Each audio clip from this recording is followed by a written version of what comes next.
Hello everybody. This is a John boat that we'd picked up real cheap.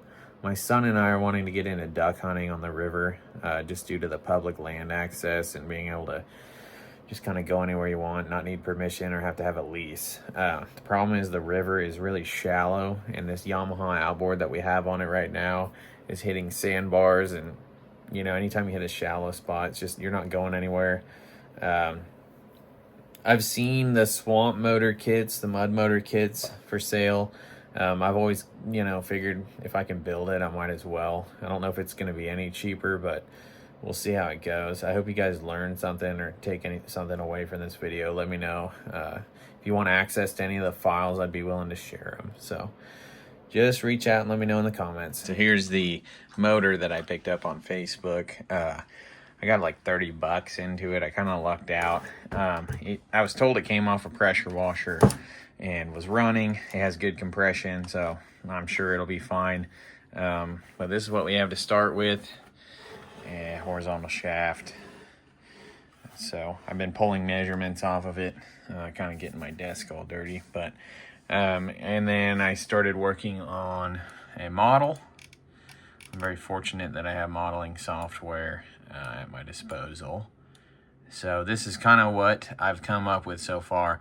I've got a little bit over-engineered transom mount here. We got a pivot right here, pivot system, and then the swivel for the motor itself is right here. It will eventually have a nylon washer right there. And I haven't quite figured out this connection yet. I'll probably use a bolt, or I don't know yet. We'll cross that bridge later. It's all going to be out of steel because that's what I have accessible. And then, yeah, and then I went in through, my initials on there because why not? So, yeah, we have the cut files all right here and ready to go. So I'm going to go cut those out on the plasma cutter, and we'll see how they turn out.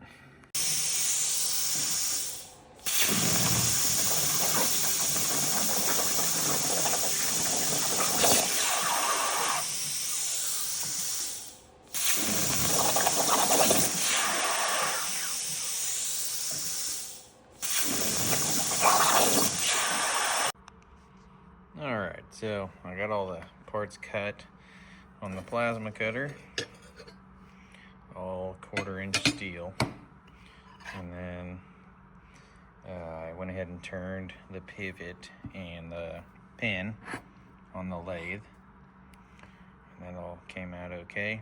Nothing precise, but it'll work.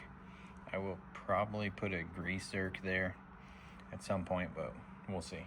I'm going to test the fit of this plate here, and if anyone's ever wondering, I had to dig through the hardware bin quite a bit, but these bolts, at least on this 6.5 Briggs, are going to be a 15/16 by 24 fine thread. So I thought they were metric, but they're just fine thread. Anyways, here's a little update. I originally hadn't planned on countersinking these holes. I found the taper head bolts laying around in the scrap bin, and I typically don't like Allen heads, but it's what I got. I don't want to go to the hardware store, so we're just gonna rock with it.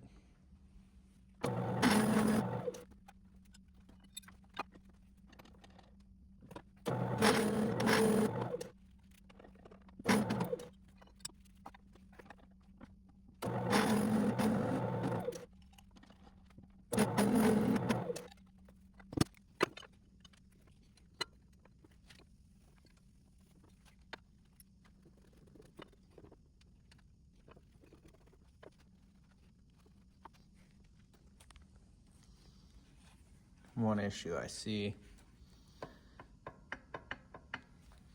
that bolt is tightened all the way, and I have play, so I'm gonna have to probably grind that bolt a little bit.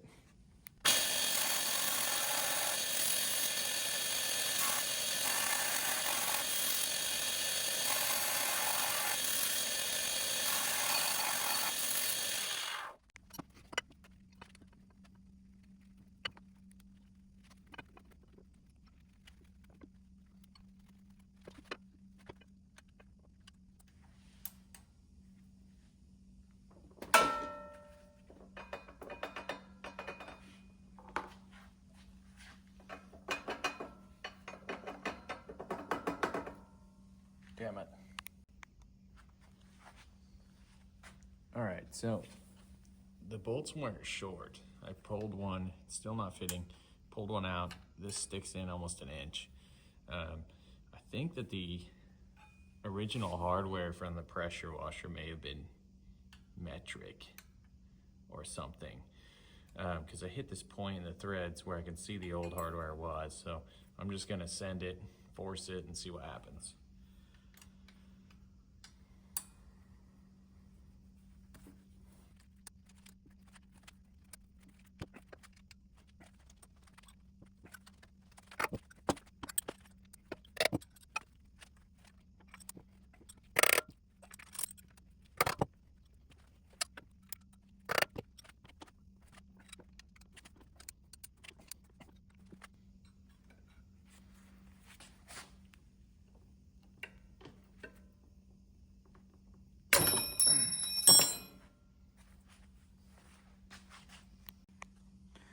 Okay, if I were to ever make this again, I would probably want to take a little bit off of this edge. Because we're close, but not quite cutting it. So I'm gonna trim that myself, but I'll have to try to remember to make a note to change the DXF files.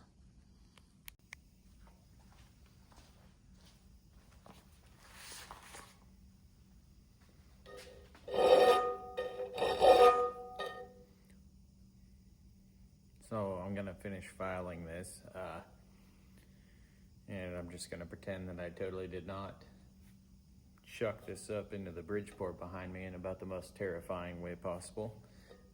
So yeah, I just got a little bit of filing to finish.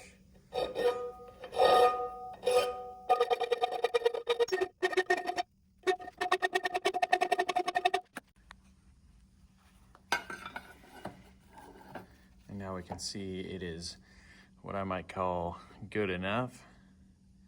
I think I'll adjust that file and not have to screw with all this next time.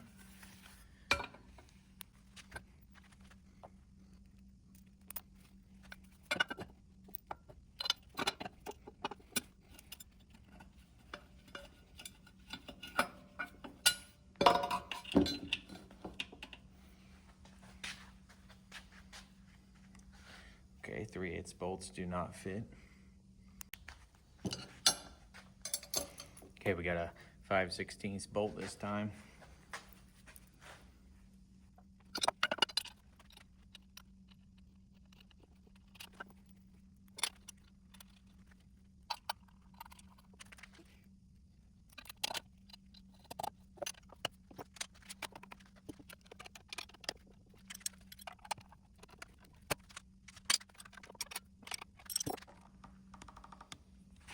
All right, I'm gonna go ahead and weld.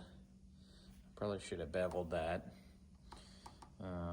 And we'll just weld it to hold it for now. It is what it is.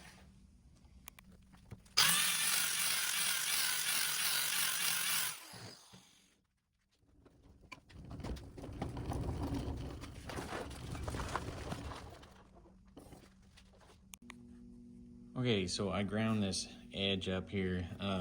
The reason I did that is I'm trying to avoid porosity. When you plasma cut and then you weld on that plasma cut edge, it's almost unavoidable. You know, it's kind of a 50-50 chance if you're gonna get porosity in your weld. That's why I like a laser. So I try to mechanically cut things if I can. So I shined that up. Hopefully it won't cause any porosity. Another thing to think of when you're welding on an engine, I'm going to ground this to the plate. Now, if I ground it to the engine, there is a chance, especially the shaft here, there's a chance that that current can jump and kind of arc out something in there. I don't think it's a big deal, but just to be safe, I'm gonna make sure I ground to the plate, which is what I'm welding on.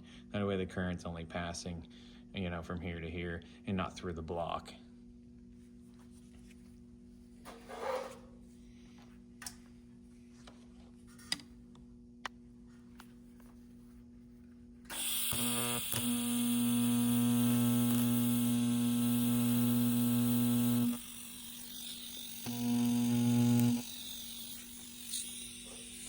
just gonna do a little autogenous weld here.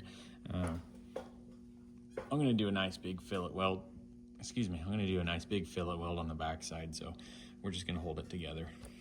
I don't want it warping when I go to do that fillet weld, so that's the only reason we're doing this.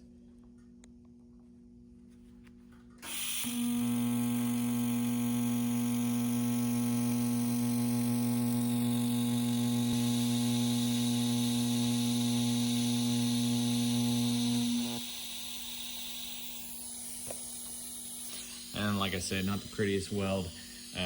We can see there's some porosity in there. It's pretty gross.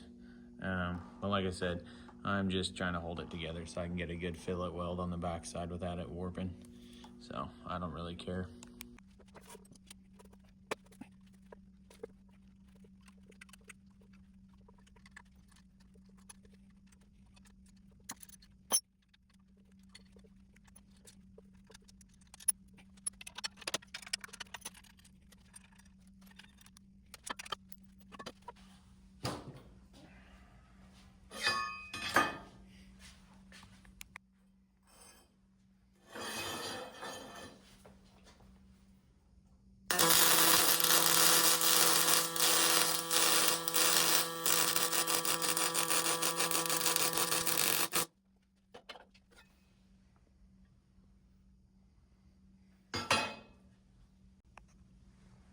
All right, so it's time to do the transom mount.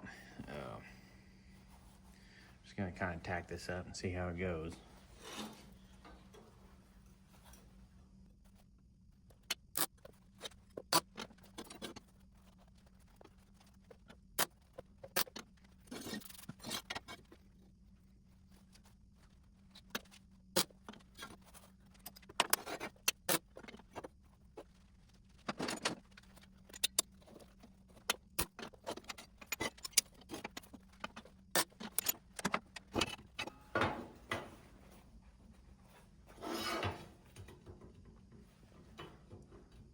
A little bit of rock, but I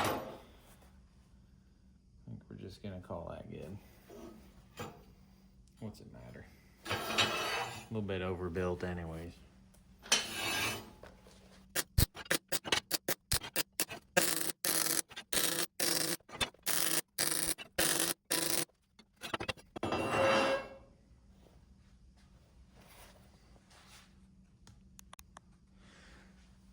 So there's probably a better solution than what I'm about to do. I figured I'll just take a nut. These are them 3/8 bolts that didn't fit earlier, but I figured I'll just weld a nut on there. If I were to do this again, I'd probably take the time to drill those, thread them, do a rivet nut, I don't know, something. But for tonight, I just want to get it done. So let's just try this and see if it works.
This is just pure eyeballing here.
this is the bracket where the handle will mount onto. So I will likely weld a handle on here, like a tube or something. But we'll cross that bridge when we get there.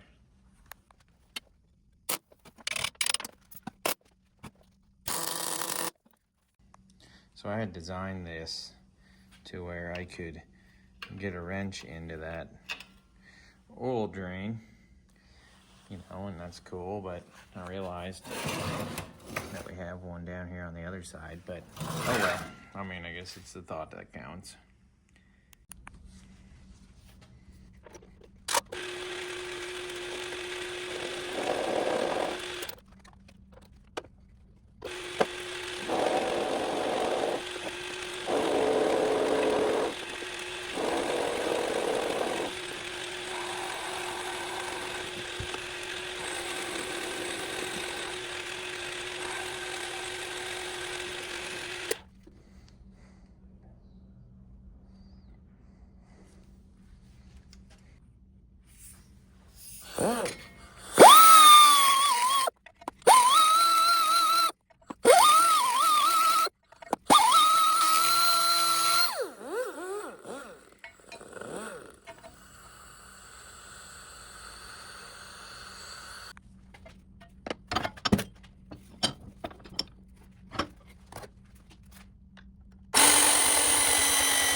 So I got this piece turned down on the lathe. I got these washers just kind of as a spacer. And they'll help hold it nice and flush against the bottom of that plate. So I'm just gonna do kind of a plug weld right there and call it a day.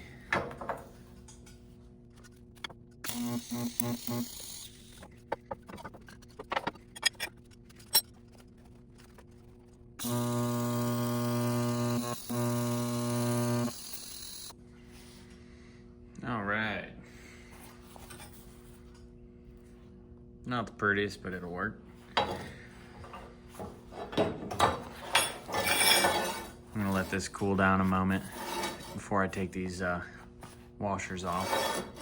I might go ahead and sneak a weld on the inside here. I kind of got to thinking about it there, and all the weight of the motor and prop is sitting at this point, so I might as well weld both sides. So I'm gonna let this cool down and I'll be right back. Okay.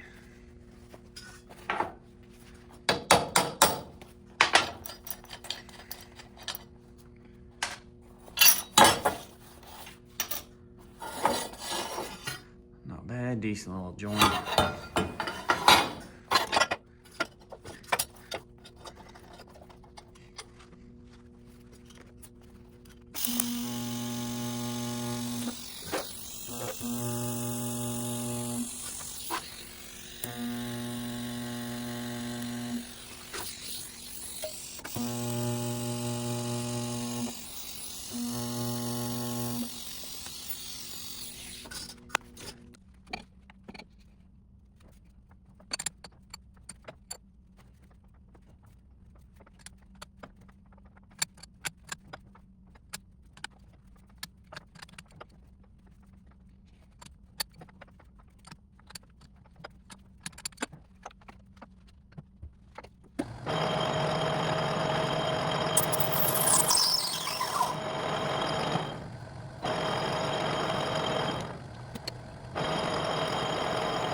All right, so the engine mount and transom mount are complete. Everything's moving exactly how I want it to, and now it's time to start working on the drivetrain and where the prop's gonna hook up.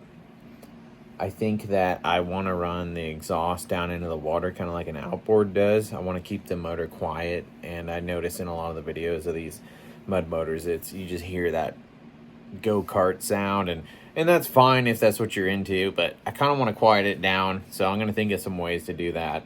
We'll see how it goes. I'm going to get to modeling, and I will release a second part, like a second video, and keep you guys updated on the progress of this project. But it's been really challenging, really fun, and I hope you guys enjoyed it. Take care.